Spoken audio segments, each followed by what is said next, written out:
Hey weirdos, I'm Ash. And I'm Elena. And this is Morbid.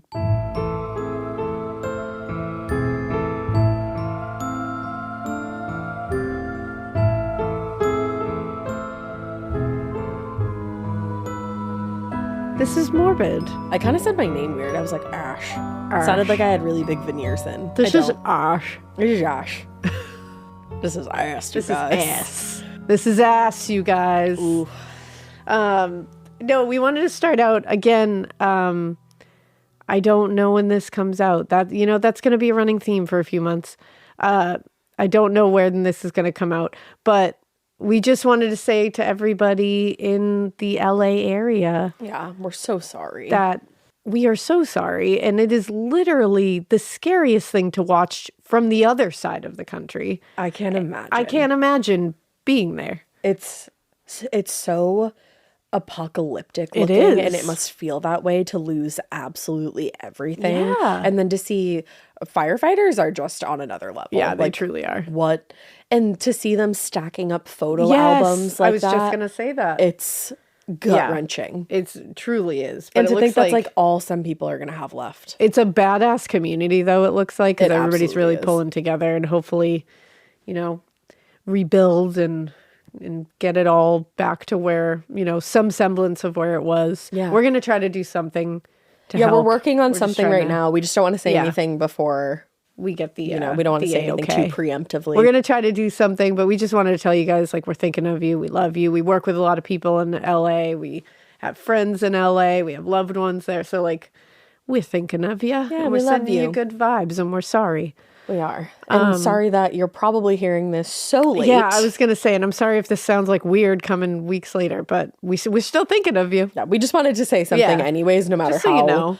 late it was. Yeah, just so you know in the moment that we're thinking of you. Yeah. But also, one thing we wanted to say before this began was On a happy note. we're so happy that you guys seem to really vibe with episode 638, I believe it is, our last episode. I don't know if it's our last. It's not our last It's a few episodes ago. I don't know what the fuck is going on, guys.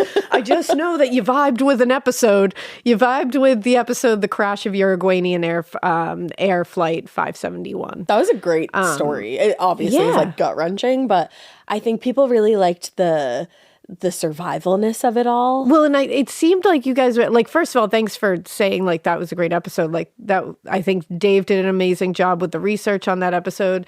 The story is just such a harrowing story, and I was really excited to tell it in a way that was a little different and kind of didn't go so hard on the salacious, what people see as the salacious aspects of Yeah, it. you highlighted more of the actual important details. But thank you for recognizing that, and thank you for letting us know how much you liked it. That was very nice to see. And I think you guys really vibed with how it was an episode about people coming together to overcome seemingly impossible odds in a terrible, terrible, horrible, no good situation that seemed to have no positive silver lining whatsoever. Mm-hmm. But because they worked together and they stayed together, they were able to get out of it. Topical. And I think that's important. Everybody work together. Let's Stay all work together. together. Let's stay together. Let's be kind to each other. Let's take care of each other.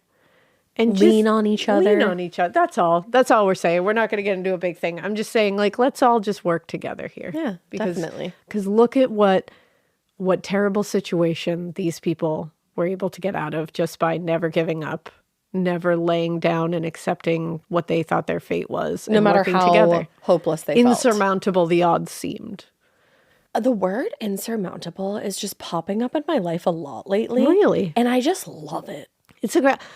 I love words. I know, I do too. Words are great. I get it. I know that sounds like a stupid statement, Well, you're an author, so it doesn't. but I just really like words. No, I do too. Certain words. I also get an email every day with a word of the day. If you'd that's like me to fun. tell you about it later, I got Yeah. you. But let me just tell you about it right now. Tell 'cause me about it now. Maybe somebody else listening wants to get this email that's word of the day. Let me find it. It's fun. That's one of the reasons, because I'm telling, it's 2025. Why don't we just get really vibey here for a minute?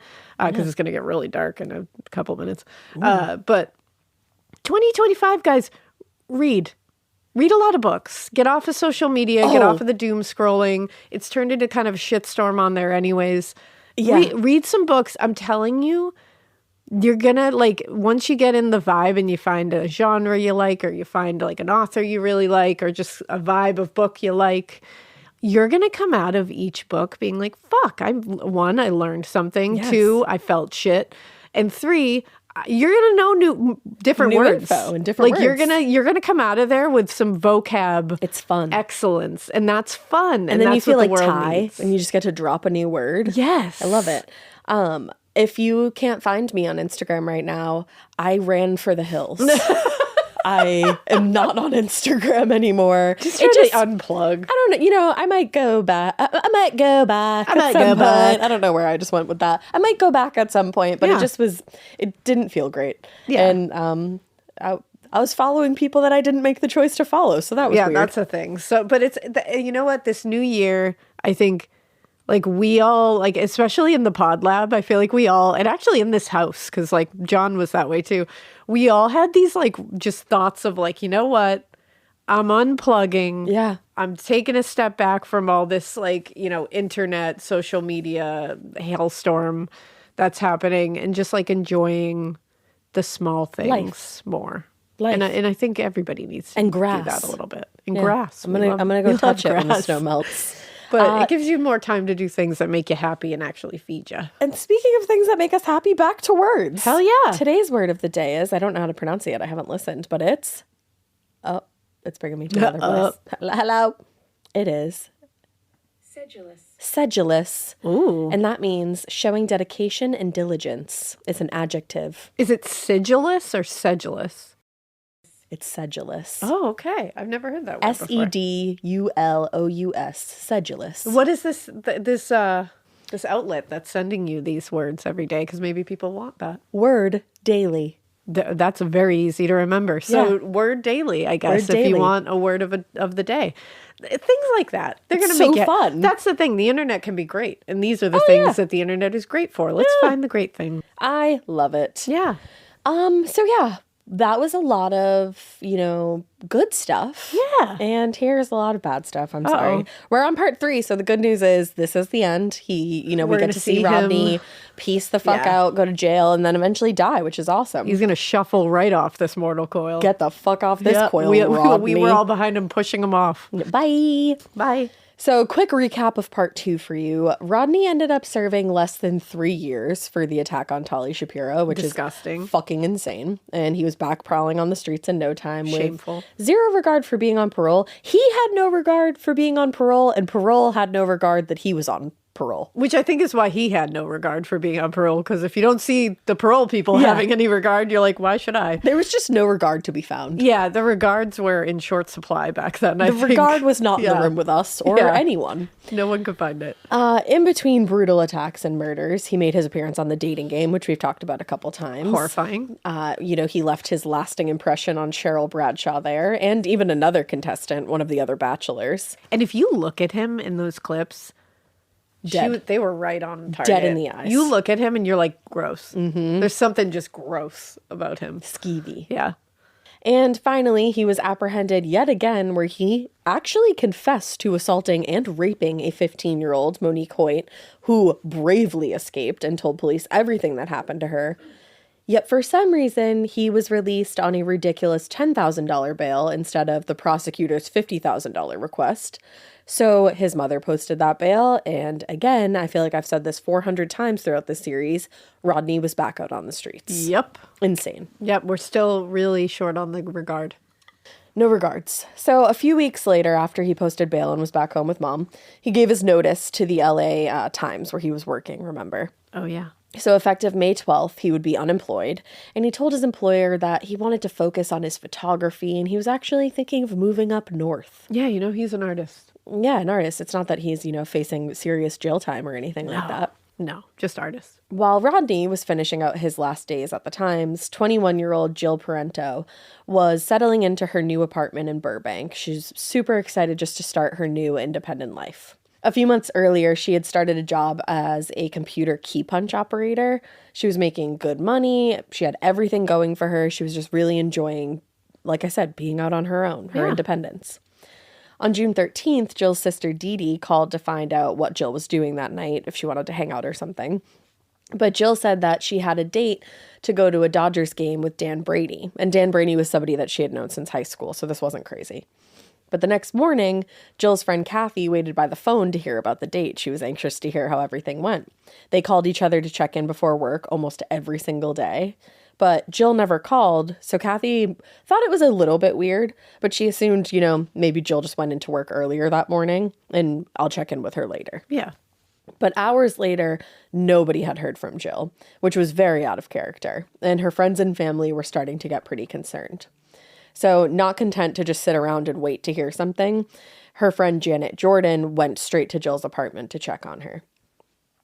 Poor Janet. Yeah. Poor Janet. She had barely entered the apartment and made her way up to Jill's bedroom when she saw Jill's body on the floor.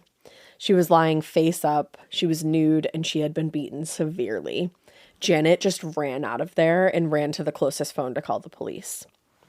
Burbank Detective Gordon Bowers was the first to arrive to the apartment, and he was met by Janet, who was so upset that she could barely even speak. Because one of the things you have to think about is she probably thought, oh shit, the person's probably still in this house. Yeah.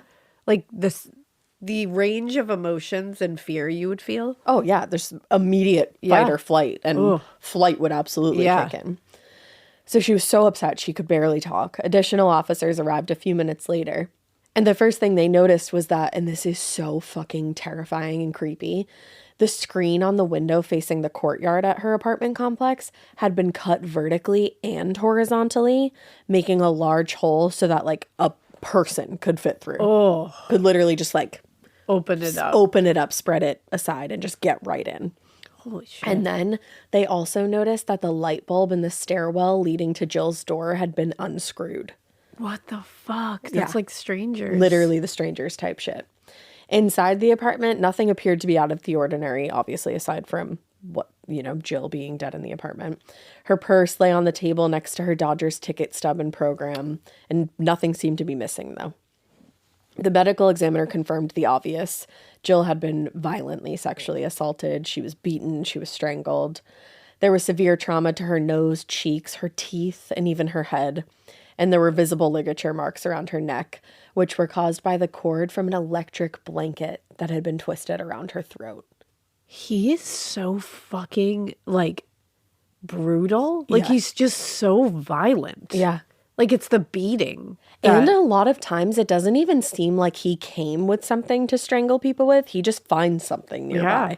Because a lot of times it's their tights that they were wearing. And in this case, it's an electrical cord blanket. She probably just had, a heated blanket laying around, and that's what he uses, just on the fly. Because I think it's the beating he knows he's going to administer. Mm-hmm. He doesn't need to bring anything with him. Yeah. That's so scary. He just incapacitates somebody enough to go find something in their own house, which is even another level of... Yeah. I don't even know Terrifying. What the word is. Yeah. Now, nearly everything in the bedroom, from the walls to the clothing scattered around the floor, was splattered with blood everywhere. In the autopsy report, the medical examiner noted significant pulling or striking blunt traumas to the head by an object broader than a hammer. Holy shit. So that caused extensive scalp hemorrhages. There were also, quote, deep scratches around both breasts, tooth marks and puncture wounds below the left nipple, and cuts on the left side of the left breast. He's seriously a wild animal. When you really stop to think about what these attacks must be like. Oh, yeah. He's beyond rabid. Your wildest nightmare. He's rabid. Yeah. He doesn't even seem like a human. No. The ultimate cause of death was the ligature strangulation. So you imagine that, and I hate to even go further into this, but you imagine he is beating his victims viciously. Yeah. He's attacking them with his teeth, with his hands, with some object bigger than a hammer. And the ultimate cause of death is strangulation. Jeez. So they're alive while he's inflicting all that pain and just trauma onto them. Yeah. It's awful. The killer had also left fluids on and inside the body, and there was additional blood evidence found on the windowsill, leading investigators to believe that actually the killer had cut himself when he broke into the apartment. So at least that was good. Yeah. That they had that evidence. Detectives in LA had barely started processing the evidence at this scene when on June 20th, a call came into the Huntington Beach Police Department. The caller, Marianne Fraser, explained that her 12-year-old daughter, Robin Samsoe, had left the house earlier that day, but she hadn't been seen or heard from since leaving her friend's house on her bicycle that afternoon, which is so typical. Yeah, just of course. Going out on a bike ride with your friend. At that time, it was very common for kids to be reported missing only to turn up a couple days later, though, having run away.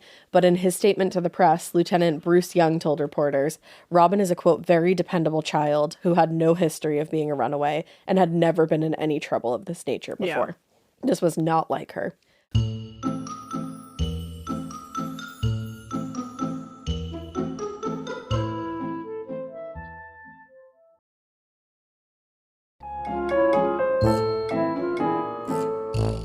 A few days into the investigation of Robin's disappearance, Huntington Beach police got a call from Dana Crappa, a Forestry Service firefighter, who thought she might have actually seen Robin on the day she went missing.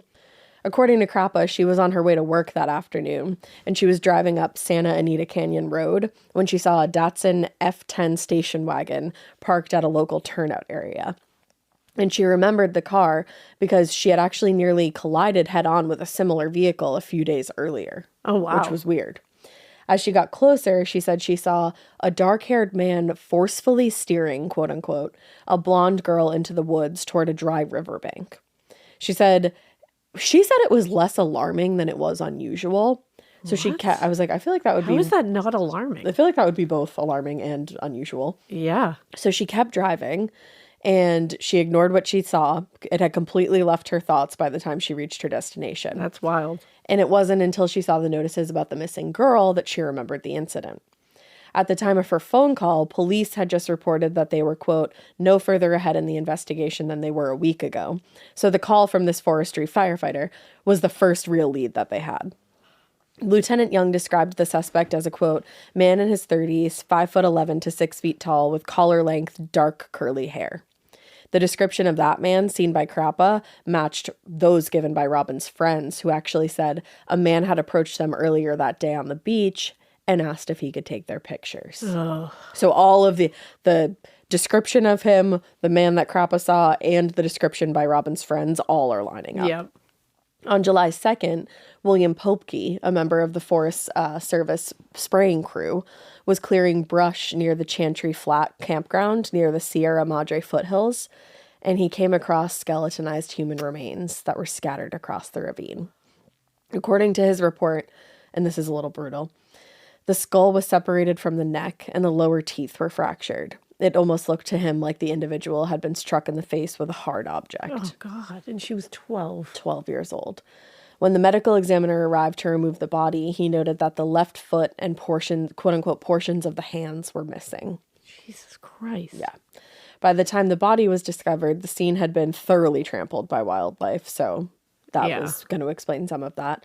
But still, investigators found critical evidence near the body, including a cane-cut brand kitchen knife with blood droplets on it, and a beach towel with wipe stains of what was eventually determined to be type A blood. Oh.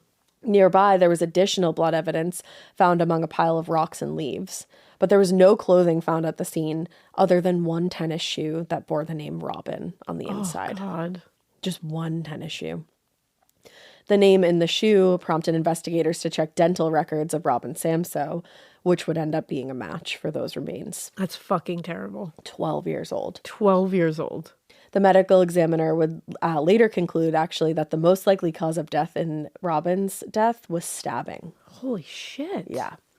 Given the advanced decomp, it was pretty impossible for the medical examiner to determine if Robin had been sexually assaulted, but investigators in Huntington Beach strongly suspected that this was their killer's motive. Detective Ron Jenkins said, "We're assuming Robin was sexually assaulted, and this guy is going to do it again." Holy shit. Yeah. While the medical examiner had been unable to determine the exact cause of death because he thought maybe stabbing, but he couldn't be sure, investigators were treating it as a homicide no matter what. Jenkins told a reporter from the LA Times, "I don't think a healthy 12-year-old girl walked 50 miles to the hills and then just laid down and died." No. I think we can safely say that. Definitely not. And also, how crazy is it that while Rodney Alcala was working at the LA Times, these cases were like people were reporting on these cases while he works while there, he's working there, which is just nuts to he think probably about. loved it. Oh yeah, of course he did. I'm sure they were all talking about it, and he was so excited about it. Now, the strongest lead investigators had was the description of the man seen at the beach, and then later with Robin near the area where her body was discovered. But the problem was that description also matched thousands of people in California and didn't really help investigators narrow down their pool of suspects. Detective Jenkins said, "I've had 50 calls from Laguna Beach to Santa Monica about who this guy is since we put out the description of him. If I had 50 people, we could check all these guys in one day, but there's only so many of us, so we have to put the names in some sort of priority." That's what's so sad to me is when it's like a resources thing. Yeah. Where it's like, we could check all these, we just don't have enough people. We don't have that manpower. Investigators also asked for the public's help in locating the bike that Robin had been riding when she disappeared. It wasn't found at the scene, and it hadn't been seen since she left her friend's house that afternoon. Fortunately, Jenkins and his team of investigators would not have to wait long for the public's help. A few days after they released the sketch of the suspect, Officer Dennis McNaught contacted the Huntington Beach Division and reported that the sketch and the description of the suspect matched a parolee that he had on his caseload a few years back, and his name was Rodney Alcala. So we love a parole officer finally coming through. Thank goodness. Yeah. It's about time. It's about time.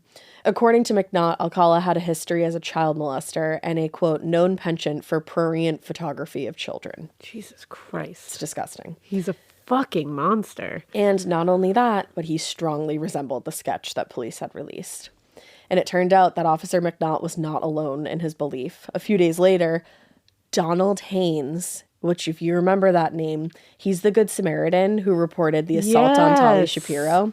He called the tip line to report that the man in the sketch strongly resembled Alcala, who he remembered from the assault on Tali. Donald Haynes, Good Samaritan of the motherfucking century. The fact that he was following this and was like, "Oh no, that's the guy, and I'm going to make sure they know that." Like, a lot of people, and it sounds sad, but it's like a lot of people wouldn't. They don't want to get themselves involved. They don't want to get re-involved. They don't want to like deal with it again. This guy was like, "Nah, fuck this guy." That's the thing. Like, we tell that the former story way more often than the latter of Donald Haynes. Absolutely. It's incredible. Damn. I feel like I hope he was like the head of his neighborhood watch, because I would feel so safe with that man as my neighbor. I hope he just thrived. I should look. I don't know why I didn't already. I should look and see if he got some kind of reward, because he absolutely should have. Yeah. Some kind of acknowledgement. He's adorable, by the way. Oh, yeah? Yeah. He looks like an adorable old man. I feel like good people who are like have good insides, sometimes it like really shines through. Yeah. You know? It's true. But based on the tips from the public, his criminal history, and the fact that he was known to frequent the area where Robin's remains were discovered, investigators were granted a warrant for Alcala's arrest and a warrant to search his home and his car. On July 24th, detectives arrived at Alcala's mother's house for the 457th time. That's me being hyperbolic, but barely. But like, not really. Barely. They found Rodney just chilling in his bedroom and took him into custody without incident. During their search of the house, though, they found a considerable amount of photography equipment and photographs, as well as a receipt for a storage locker in Seattle. Ooh. Yeah. Which I never knew that detail of this case, that there was a whole storage locker full of nefarious shit. I had no idea. They also found a cane-cut knife set, interestingly enough, but it seemed as though none of the knives were missing from the set, but still interesting. Other items seized that day included a pair of handcuffs. This is disgusting. 8 issues of a magazine, which I don't know how it got into publication, but it's called Young and Naked magazine. Are you fucking kidding me? Yep. Get it together. Disgusting. Get it fucking together. They found a leather bullwhip and over 1,000 photos, negatives, and slides. Jesus Christ. Mm-hmm. He was booked on suspicion of murder, though he claimed that on the afternoon that Robin went missing, he was at Knott's Berry Farm Amusement Park being interviewed for a photography job. Oh, you're at an amusement park? That's good. Isn't that interesting? That's disgusting. Regardless of his supposed alibi, he was put into a Huntington Beach jail cell, and his bail was set at $250,000, a sum far beyond his mother's reach this time. Thank goodness. Thank goodness Mom can't come bail this fucker out. Truly. Honestly, Mom should be ashamed of herself. Yeah, I'm glad you said it, because I completely agree. Yeah, you just, I don't, like, you can agree or not. whatever. Yeah. But there's a certain time when they have to face the music. When the police continuously come to your home saying your son is accused of doing this crazy ass shit. You can't enable a child who is a grown adult now. It's not like they're a child. It's not like you're saving a child from, Yeah. This is a grown adult. Absolutely. He's making stupid decisions and he's hurting people. It's time to start holding him accountable for it. Well, and it's not like the police just came and said, No. like, oh, he's a suspect, he's a suspect, he's a suspect. That happened. But also he was convicted multiple times of That's the thing. horrible crimes. Yeah. Like, And that's the thing. It's like, it's time to start letting the justice system hold him accountable. yeah. So a few days after his arrest, Alcala's sister came to visit him in the Huntington Beach jail. During their conversation, guards overheard Rodney and his sister talking about a storage unit in Seattle, and they heard him say to her, "Do me a favor, get the stuff out of there, get it cleared out." Holy I'm shit. like, you didn't think anyone was listening to your conversation in prison, sir? Like, really? Okay. He's like, I bet this is totally like off the record. Yeah, totally. No one's going to hear this. No one's listening. Prison is a place where no one hears anything. It's cool. The calls aren't wired or anything Absolutely like that. Not tapped. No. But intrigued at the thought of what Alcala could be hiding in his storage locker, detectives Ed McLaren and Craig Robinson got a warrant to search that unit, and they flew right over to Seattle. When they reached the storage shed, however, they found that it was locked with not one, but 2 padlocks. Fortunately, they had brought along with them 2 keys discovered in a briefcase that was seized from Alcala's mother's house. And when they tried them in the locks, they worked. Oh, shit. Can you imagine how that must have felt? Because they probably had those 2 keys and were like, who knows where the fuck actually go to? Yeah. And then boom. Oh my God, to hear that lock click must have been the most exhilarating and terrifying moment Yes. of any of their lives. Because you're Such like a double-edged You're like, sword. we're gonna find evidence. We can nail this fucker. Like, this is our time. But we're gonna and then find you're like, horrifying what the shit. fuck are we gonna find in here? Yeah. Inside the storage unit, McLaren and Robinson discovered what appeared to be an assortment of personal belongings, including cold weather clothing, kitchenware, more than 1,700 photographs. Oh, God. A large number of photo slide carousels, including one marked, and this is awful, Tali VA rape.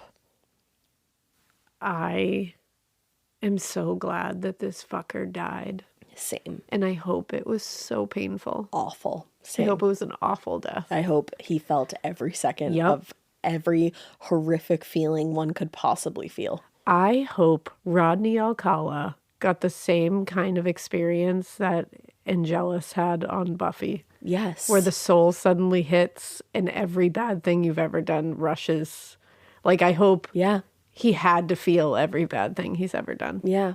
And the simultaneous feeling of like a bunch of nails lifting his fingernails. Yeah. I hope. That's what I hope I hope for him. that. They also found another photo slide carousel that was marked Ode to New York by John Berger. So boom, alias. Wow. Dumbass. He's also, I'm so glad he's so fucking stupid. Same. Like, that is helpful. Same. Very helpful when they're dumb as fuck. That's the thing. They also found several pieces of jewelry, and among that jewelry, the detectives found a pair of gold earrings that matched those described by Robin Samsoe's mother, which she was Robin. wearing on the day she went I missing. remember Robin was 12. 12. I remember Tali was 8. 8.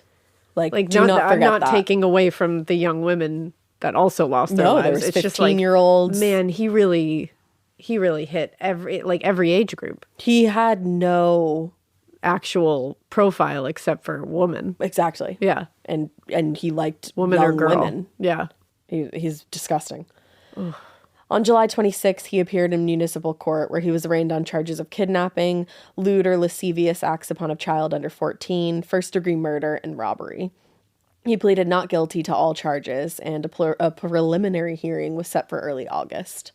At the same time, the judge ordered that Alcala would finally be held without bail. Yeah. I said bail thanks. very weird there. Thanks, guys. Yeah. For finally doing that. Thanks. Yeah. While he sat in a jail cell awaiting trial, investigators started combing through the photos and negatives discovered in the storage unit, which must have been fucking awful.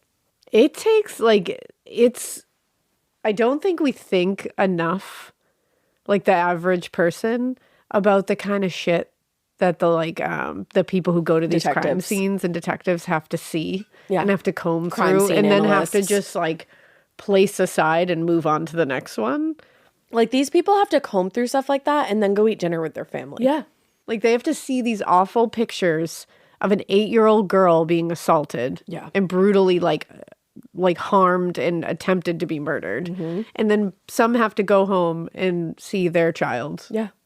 And then just send them off to school or send them down the street to play or whatever. The compartmentalizing that must have to happen in your brain is just beyond. Like, I feel like it's beyond most human capabilities. You can see why a lot of detectives like end up having so much trouble in their personal life. Absolutely. We even say, like, after recording a case like this, it's tough. Like, It for sticks a with few me weeks, just to it's hear tough. But if I was forced via my job description to have to look through every single crime scene photo, like things that are not released to the public, and like, that would break I most think of there's people. so many cases where I've thought about, I'm like, I can't imagine the people looking at the photos here. No, because it would break so Even many juries. people. Juries are shown wild photos sometimes, and sometimes they need like extensive therapy. That's after. actually one of my biggest fears. Is getting called to jury duty for And like having an awful to be case. exposed to some of this stuff, because it's like, I get it. Like, Well, they see the same, obviously, like on a lesser, they see a lesser amount of it most times, but they see the things that these detectives see and have to go through, you know? So it's, damn, like the people who do this stuff are different kinds of people. They really are.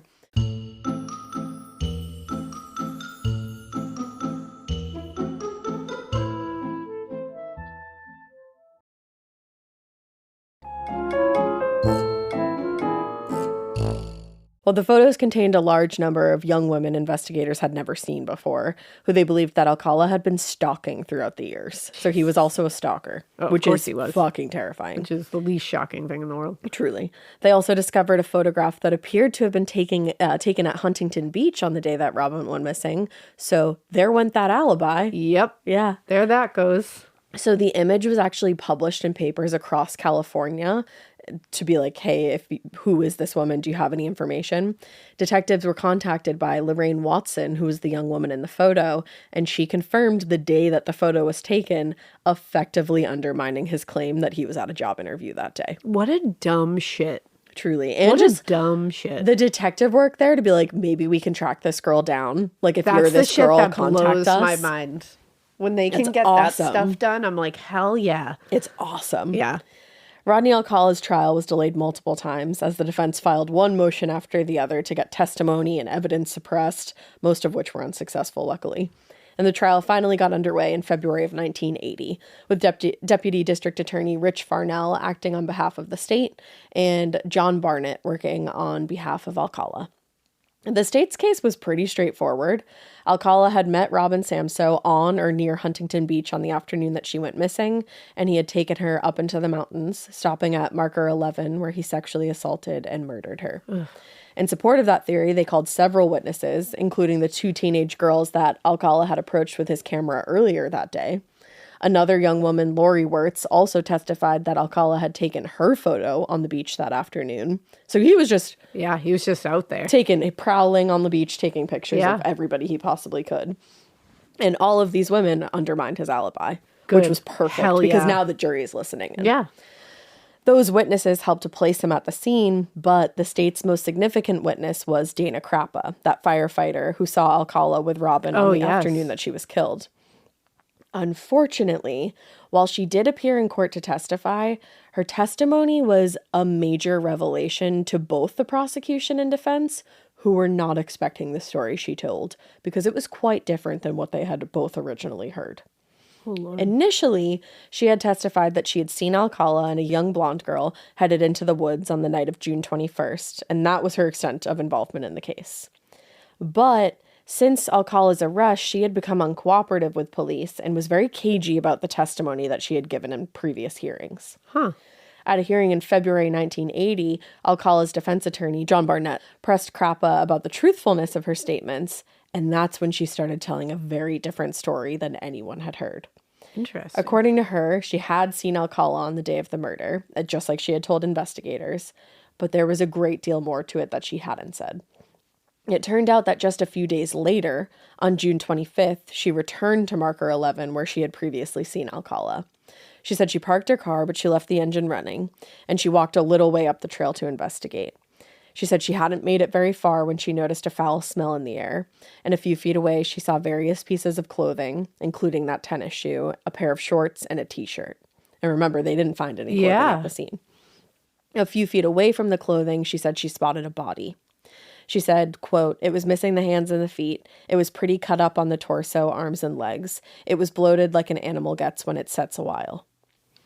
She claimed she was horrified and she ran back to her car and then drove to her parents' house where she said nothing about what she had found. I don't get that. A few days later, she was working on a spraying crew in that same area. Wait, so, babe, you just went back to work? Mm-hmm. You just went to work? It gets a lot worse. Like, what are you doing? Nothing good. You just going back to work? Nothing to be proud of. What the fuck? So she goes back to work and she's in that same area, and she and William Popke came upon a pile of bones. Believing them to be the remains of a deer or some kind of other animal, she said William actually picked up one of the bones and, quote, tossed it at Crappa as a joke, though she admitted she knew that they were not animal bones. Later that night, she returned to the scene again. It was dark, but in the light of her flashlight that she brought along with her, she said she could see some of the girl's blonde hair and the pile of clothing still near the body. There were obviously signs of further decomposition, and she said the right arm appeared to be missing at that point. 3 days later, while working with the spraying crew, was when William Popke finally discovered the remains of Robin Samsoe. I am literally shocked. Without words. This is the most disgusting behavior outside of, like, being a murderer. It's also just bizarre. You're like, is that true? Like, or are you... Why would you lie about that? Why would you lie about that? But why did you lie in the first place? And this story, this story is way worse than the. So fucking bizarre. I get why she lied about it in the first place, because the actual truth that she was forced to tell under oath so much worse. Is so bad and makes that person look so fucked up that you're not gonna. Well, and also at that point, you're not gonna believe anything they say because they've already lied so much. That first story was to cover up what this looks like. It is. Because to me, this looks like, what the fuck is wrong with you? Well, I mean, yeah. Why the fuck are you out here walking around? Why are you returning to the scene multiple times? You are returning multiple times. That's insane behavior. Because it's also like, okay, what's wrong with you? Oh, so much is wrong with them. Like, let's pull you aside when this is all said and done. I'd be like, we need to take a real hard look into this person's background, because what the fuck is going on there? The new version of events was not only a stunning discovery to Elena, but also the prosecution and the defense, and me as well. The prosecution and the defense had suspected that she was withholding something, but didn't expect that it was so significant. When asked why she hadn't said anything about any of this before, she said, "From the very beginning, I was trying to find a way out. I did not want to testify. Blaming it on my imagination was easier to say than actually saying I believed it." Here's the thing. I get that. I get you saying I didn't want to testify. I get it. Because I think about that all the time, that if you just happen to stumble upon a body, you're now fully involved in that investigation. Yes. And that sucks. That's a nightmare. Because you didn't ask to be fully involved in that. It sucks ass. It's a lot of weight to carry. I totally get that. Hearing that makes a little... Nope, doesn't. I get that. I get that feeling.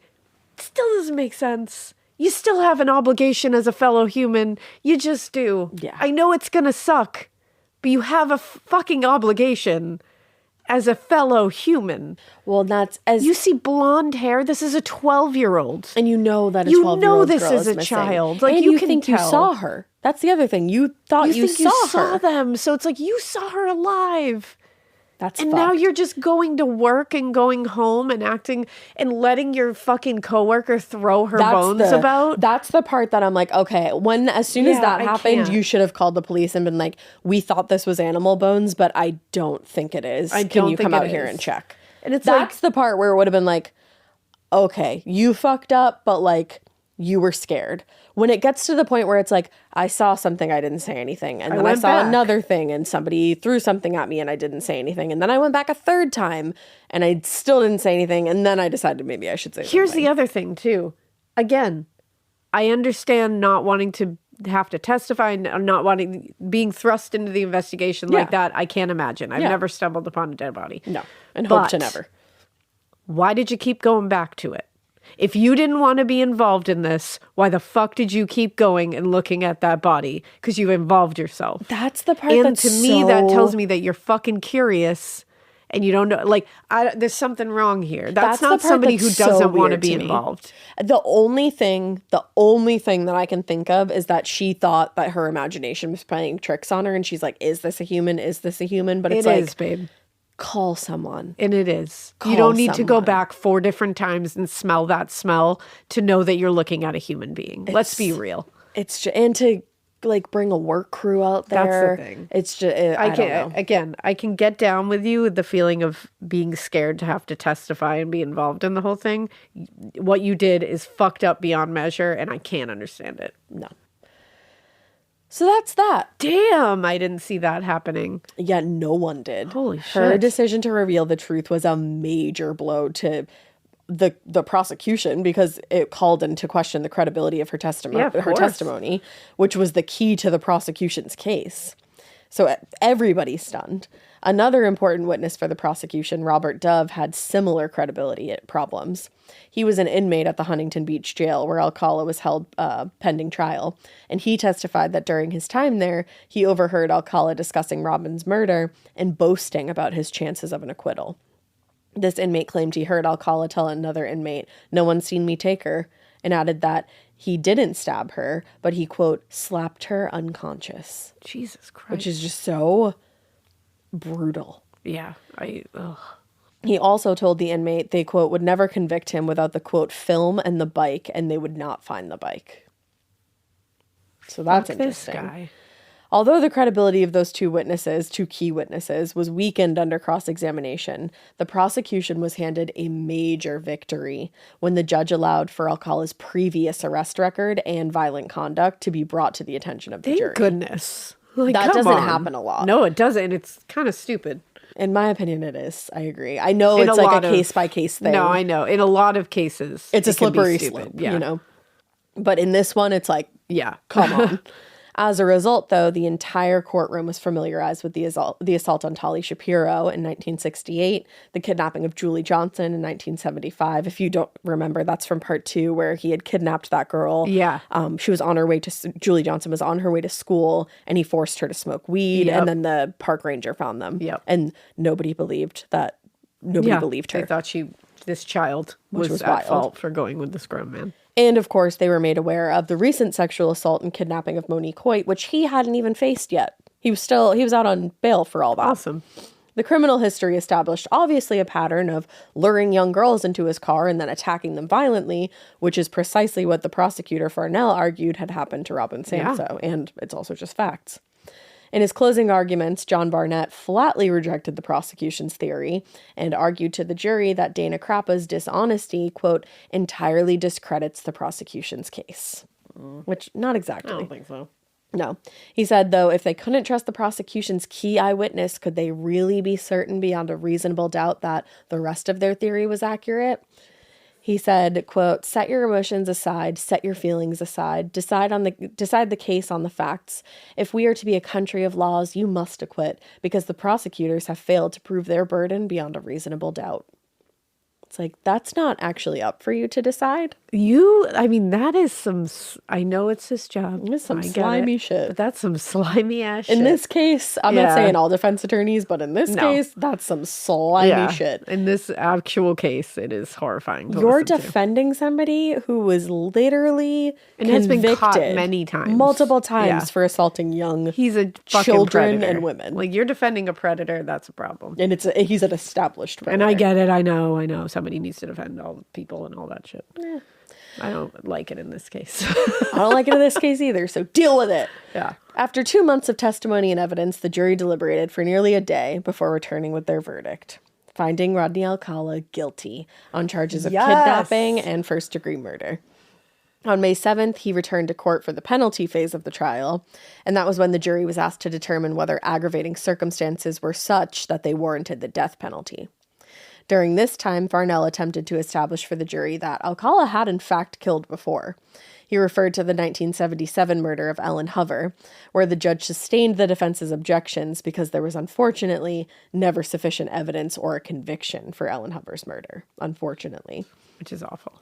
Well, we'll get there. Don't worry. Oh, good. Even though Farnell wasn't able to connect Alcala to Hover's murder, the jury still returned a recommendation that Rodney Alcala be sentenced to death for the murder of Robin Samsoe. Damn. So he didn't even need to introduce that. They were like, yeah. No, they were like, we got you. And honestly, life was going to introduce him the death penalty anyways, so that's good. Yeah. Unfortunately, not like right away. Yeah, it usually takes a while. I know. When the recommendation was read, Robin's mother, Marian Fraser, shouted, "All right," from her seat near the front of the courtroom, and then she collapsed into the arms of a police officer next to her. I would be the same way.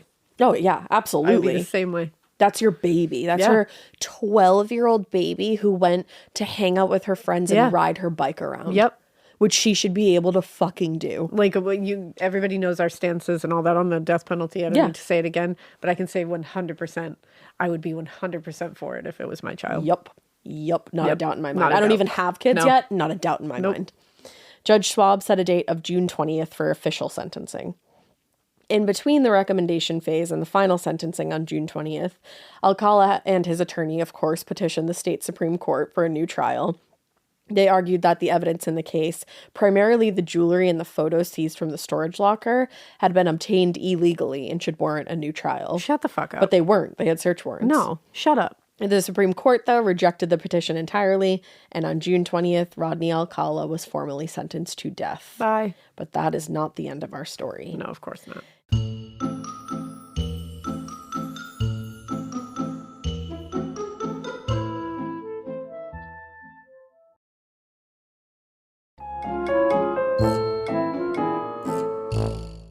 It turned out that Marianne Fraser's relief at Alcala's conviction was to be short-lived, which breaks your heart for her and all the other families. They just couldn't take a breath. This family and most of the families Just got tormented. Yeah. He's Torment a piece for of shit. years. It ultimately took, I think, 3 trials.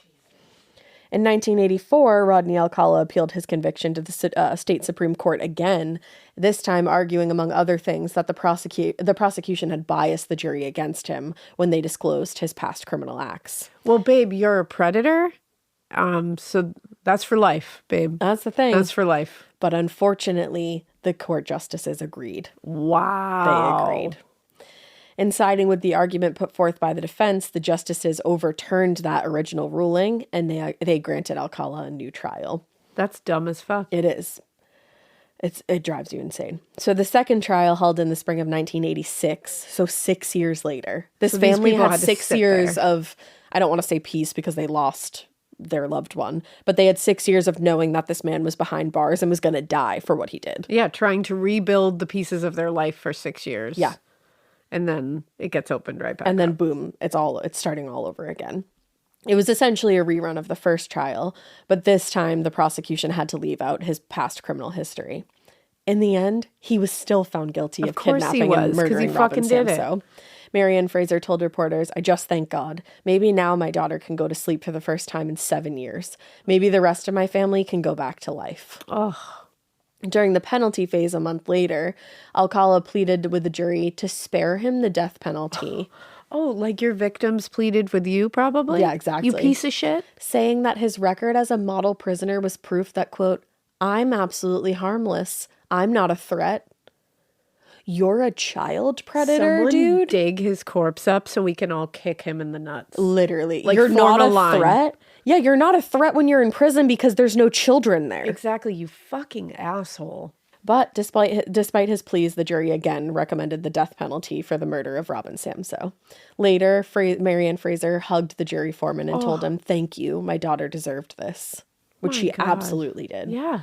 In the years that followed, though, he continued to appeal his conviction. He should not have been allowed to keep doing this. No. He just shouldn't have. No, not at all. And in 2001, a federal court's appeals judge overturned the conviction in the second trial on the grounds that Alcala had not been given the opportunity to present contradictory evidence during his trial. Get it together. It's also like, okay, how many times does he get to make this the perfect defense. You keep getting to try again. Like, that's not how this should work. I've had years and years to sit and stew over this, and I've finally come up with the perfect plan to get out of it. Can you let me have another trial? And they're like, sure. And it's like, it's, again, a slippery He's sitting in slope. prison. It's all he has to do. Some people are sitting in prison and that's all that you, like, I want to sit here and be like, they shouldn't be able to do that. No, but it's true. Some people are innocent and they get proven guilty and they get that time to finally sit there and think like, oh, this is the one thing.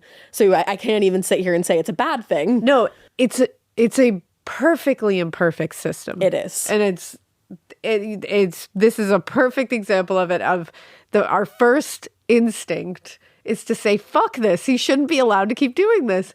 And then you can flip it right to the other side and go, but there's so many innocent people that get convicted that and need they need that time. And they do come up with a way that finally they can tell people that they are innocent. And they deserve that time. And they deserve that time. So 100%. It's so perfectly tough. Imperfect. Flawed. That's why it's such a case-by-case basis. Even us making a blanket statement like they shouldn't be allowed to do this is not true. It's just not.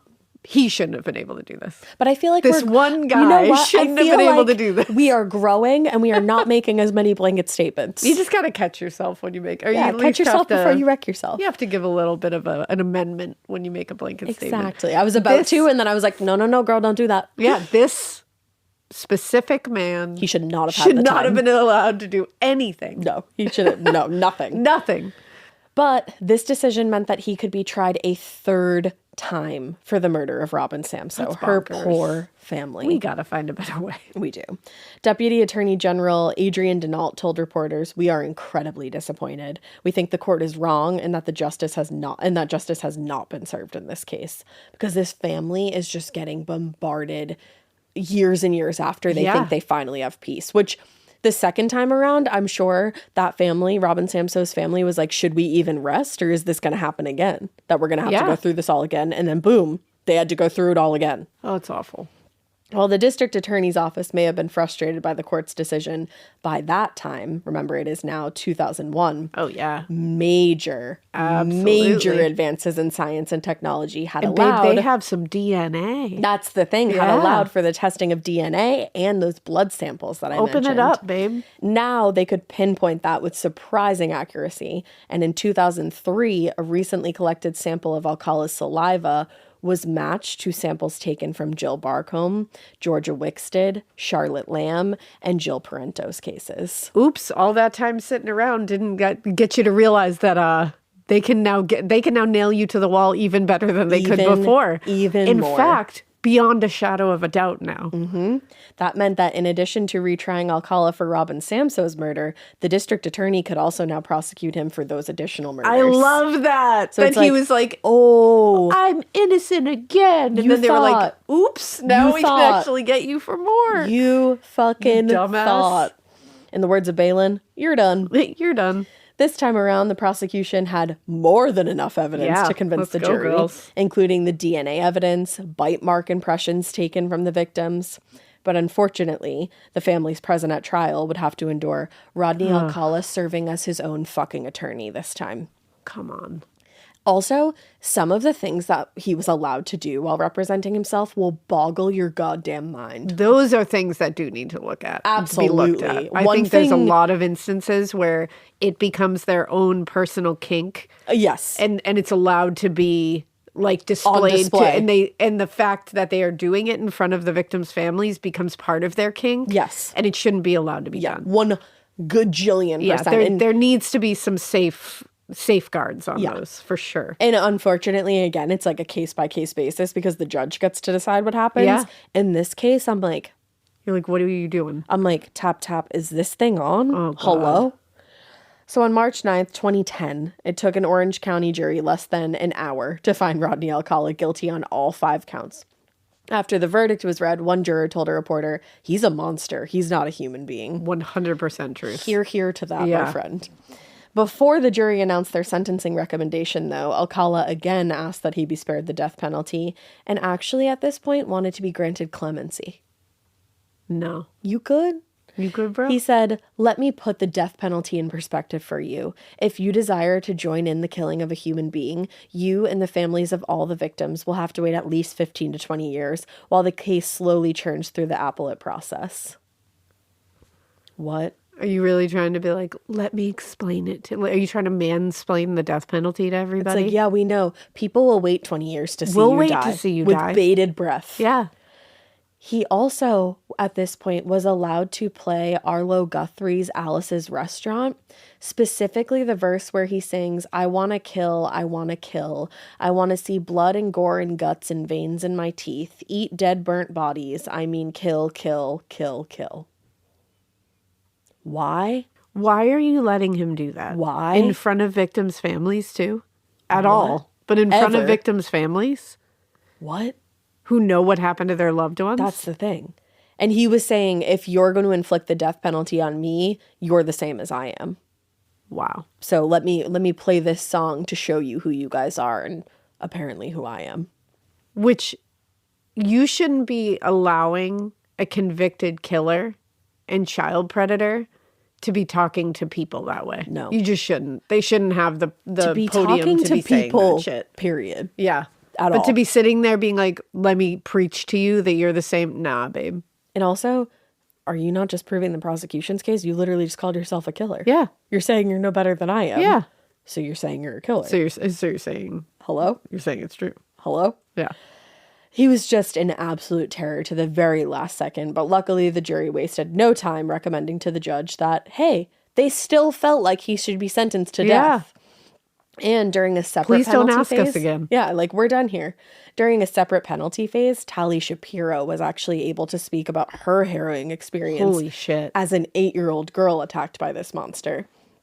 Later, she told 48 Hours, I'm one of Rodney Alcala's first and one of his only living victims. It should have stopped with me. Yep. Why in the world are there so many other victims when it was a known fact what he did to me? Yes, Tali. Which, the fact that she was able to speak on this makes me so happy that her voice was heard. But it's so true. Yeah. Why the fuck, when they knew what he did to her at 8 years old in the morning in her own fucking apartment complex? Oh, it's shameful. Why? Shameful. Why was anybody else allowed to ever come across this man's path? Yeah. The only icon in that scenario is Donald Hayes. Yes. He was the only one that made a move to stop anything from happening, and they just washed it aside. And without him, oh my God. It could have even been worse. Could have been somehow. worse. Yeah, she could be dead. She could be dead. She would be She dead. would have been. Yeah. Absolutely. She would be dead without him. Absolutely. And he would have stayed in California and done the same thing more boldly. So Rodney Alcala was finally being held accountable for his horrific crimes committed decades earlier. And it turned out that it wasn't just prosecutors in California who wanted justice for his victims. In January 2011, a grand jury in Manhattan indicted Alcala for the 1971 murder of Cornelia Michael Crilly and the 1977 murder of Ellen Hover. Remember, Cornelia Michael Crilly, she was moving and he broke into her, seems that maybe he got into her apartment under the guise of helping her. Yeah. And then, oh my God. Asshole. Ellen's cousin Sheila said, for the longest time, it was a foregone conclusion that he would never be charged for her murder. This is a terrific surprise. Yeah, you want to see him go down for it. Absolutely. On December 14th, 2012, he appeared in a New York courtroom where he pleaded guilty to both murders, though he offered no details about either crime. He just knew that they had the DNA to convict him. He's a little bitch. He knows. At the time, investigators made public a large number of the photos discovered in Alcala's storage unit in Seattle, hoping that they'd be able to identify women in the photos. Yeah, I remember this. It was like a big deal. Yeah. In response, many women came forward to identify themselves and told police, quote, a photographer named John Berger had taken their picture in New York in the 1970s. I can't fathom being one of those women and just knowing. to know you got away. Yeah, knowing. And you would spend so much time, like if not the rest of your life, just thinking, what was it? Yeah. What was it that why did I get away? Oh. Why did he take a picture of me and then move on to the next girl and do what he did to her? Holy shit. Like that would plague you, I think. Yeah. Now, while this helped to identify many of the women in the pictures, a significant number of these women unfortunately remain unidentified. Which makes me nervous. Of course it does. Because I'm like, where are these women? Yeah, I think, unfortunately, we'll never know where some of these women are. But hopefully... Yeah, hopefully we will. Hopefully we will. 4 years later, in 2016, a prosecutor in Wyoming had charged Alcala with the murder of 28-year-old Christine Thornton, who disappeared in 1978, and her body was discovered in 1982. She was 6 months pregnant at the time of her disappearance. Shit. At the time, he was in very poor health, who gives a fuck? Yeah. But the prosecutor declined to extradite him to face charges. No, send that motherfucker where he needs to go. I don't give a shit if he's sick. Because she lost her life. Yeah. He's still here. So And he her should baby's face the life. fucking music and her baby's life. Exactly. Yeah. So I don't give a fuck how sick he is. What, is he going to be uncomfortable? I don't give a Extradite shit. him. Extradite him. I hope he is uncomfortable. Yeah. On July 10th, 2021, he died of natural causes at a hospital in Kings County, California. He got to live until he was 77. 77. He got to live a whole fucking life. That upsets me. Upon hearing of Alcala's death, though, Tali Shapiro, who was then 61 years old, told a reporter, "The planet is a better place without him, that's for sure." Yes.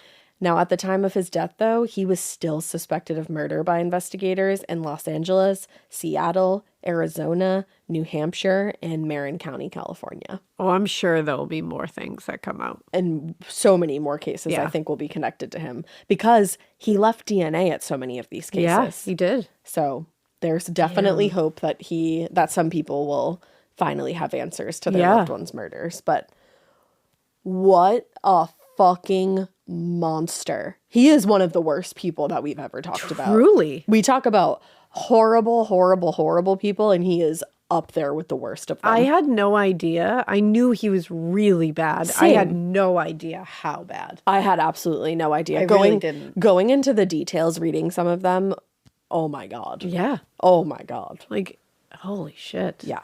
So I think maybe for our next case, we'll do something a little fluffy, a little light. And if you need a, palate cleanser after this, which I'm sure you do, go listen to The Rewatcher. Yeah, we're talking about Buffy. In case you haven't listened to it, Ash hasn't seen the whole Buffy series. She's watching it for the first time.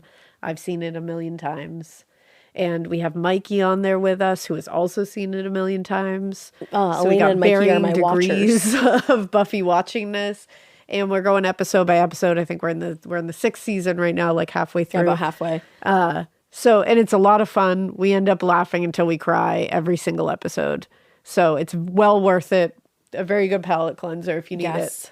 And if you don't watch Buffy or you're not into that, we also have Scream with Caleb, where we cover horror movies. Or you can listen to both and be into all of it. Scream is also a place where we end up laughing so hard we cry every single episode. Somebody said that they ran out of Morbid episodes and went to Scream, and they were like, I did not think it was going to be this funny. Holy shit, you guys. We literally cry laughing. Like every There have been episode. times where I've had to run out of the room because I'm going to pee my pants. Literally. Yeah. So definitely if you need a little lighter stuff, those are the way to go. Actually, a perfect palate cleanser for you guys. Our next episode, we're going to be talking to the two directors of this new docuseries on Netflix. I think it dropped December 11th. It's Kings of Tupelo. You need to dedicate at least 4 hours of your life to watching this. It is the zaniest docuseries you will ever see, and we're so stoked to talk to them. That shit was wild, and I can't wait. We're going to have so much fun. So look out for that. Definitely try to check out the doc before the episode drops because I'm sure there's going to be some spoilers. So yeah. And like we were saying at the top of the show, we want to cover some more survivor cases, some more strange history coming up. Yeah, for sure. Yeah. So we'll vary it up. Keep your eyes out. Something for everybody here. Yeah. We gotcha. We gotcha. Whatever your fancy is, we can help you. We're here. Here we are. I don't know. I gotta go. So with that being said, we hope you keep listening. And we hope you Keep it weird, but definitely not as weird as Rodney Alcala because, wow, I need to go scrub my brain with a toilet brush. be cool to each other. A toilet brush with bleach on it.